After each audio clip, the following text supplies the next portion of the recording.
For most of us, a vector is an arrow pointing in physical space. It has a length and it has a direction. But to go deeper into linear algebra, we must strip away that physical intuition and separate the mathematics from the geometry. This abstraction process is formally laid out in Kenneth Hoffman and Ray Kunze's classic text, Linear Algebra. Developed from the undergraduate mathematics curriculum at MIT in the 1960s, the text demands strict axiomatic rigor. It does not rely on pictures or physical analogies. It relies on unbreakable rules.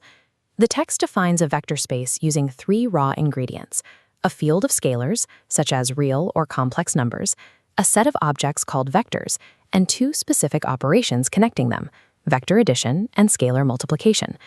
To qualify as a vector space, these objects must pass a rigid 8-part test. First, vector addition must satisfy 4 rules. It must be commutative, associative, possess a 0 vector, and ensure every vector has an exact additive inverse. Next, scalar multiplication faces 4 more gates. Multiplying by the identity scalar 1 must leave the vector unchanged, and the operations must distribute across both vectors and scalars while remaining associative.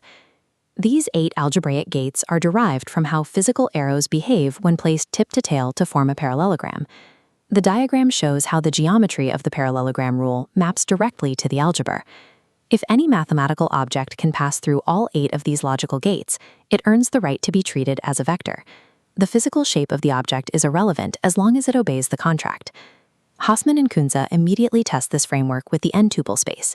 An n-tuple is a sequence of scalars, like a coordinate point in multiple dimensions. When you add 2 non-tuples or multiply one by a scalar, the math is executed coordinate by coordinate. The result is always another valid n-tuple, satisfying all 8 axioms. The text then shifts from a linear sequence to a 2-dimensional grid, the space of m by n matrices. As the highlight shows, matrix addition and scalar multiplication operate strictly on an entry-by-entry basis. The underlying algebraic mechanics are identical to the flat sequence of an n-tuple. Because the matrix obeys the 8 axioms perfectly, a matrix is officially considered a vector within this specific mathematical context. The vector space framework allows mathematicians to take different data structures, like flat lists and complex matrices, and process them with identical mathematical logic.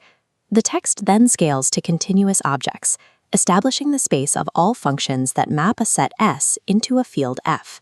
We define function addition by its output. You combine the curves point by point, such that f plus g of s equals f of s plus g of s. The 0 vector is simply the 0 function, a flat line returning 0 for every input. From there, we isolate a specific subset of functions, polynomials. Adding 2 polynomials together, or scaling one up, always produces another polynomial. They meet every requirement of the space. We can also alter the scalar field itself. Example 5 treats the field of complex numbers as a vector space over the field of real numbers. The objects inside the set haven't changed, but restricting the scalars to real numbers restricts how we can stretch or shrink those objects.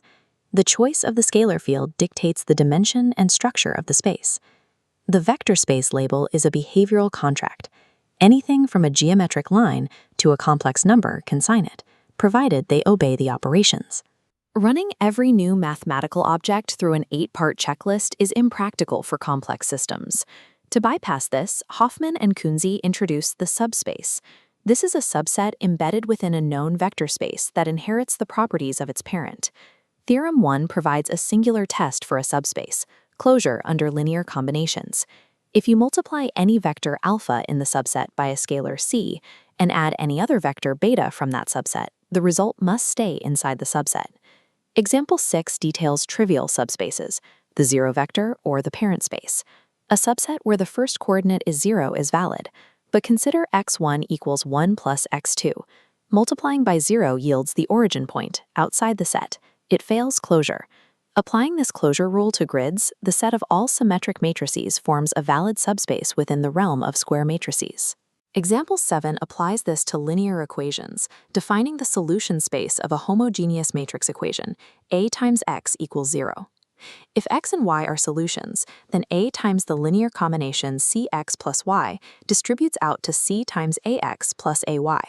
Since both terms are 0, the entire result is 0. The set of solutions is closed. Theorem 1 acts as an efficiency engine. It allows mathematicians to rapidly verify new functional spaces without starting from scratch. We can also sculpt new spaces by combining existing ones. Theorem 2 states that the intersection of any collection of subspaces creates a valid subspace.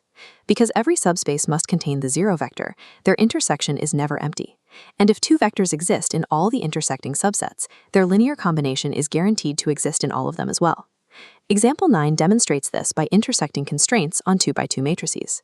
Overlapping one set of algebraic rules with a different set yields a TIFR, unified subspace governed by both rules. Theorem 3 introduces the span. This is the subspace built entirely out of all possible linear combinations of a specific set of vectors. Example 8 shows spanning in action. We can generate an infinite subspace of 5 coordinate tuples, entirely dictated by the coefficients applied to just 3 initial vectors. Example 10 defines a matrix row space as the subspace spanned by its individual row vectors. Meanwhile, example 11 shows the infinite space of polynomials is simply the span of basic monomials, 1, x, x squared. While Theorem 1 verifies spaces, intersection and span are active tools used to carve highly specific environments out of raw mathematical data. We've progressed from the raw definition of a vector to a nested architecture of mathematical objects. Decoupling the vector from the physical arrow ensures that a single set of algebraic rules governs every higher-level mathematical system.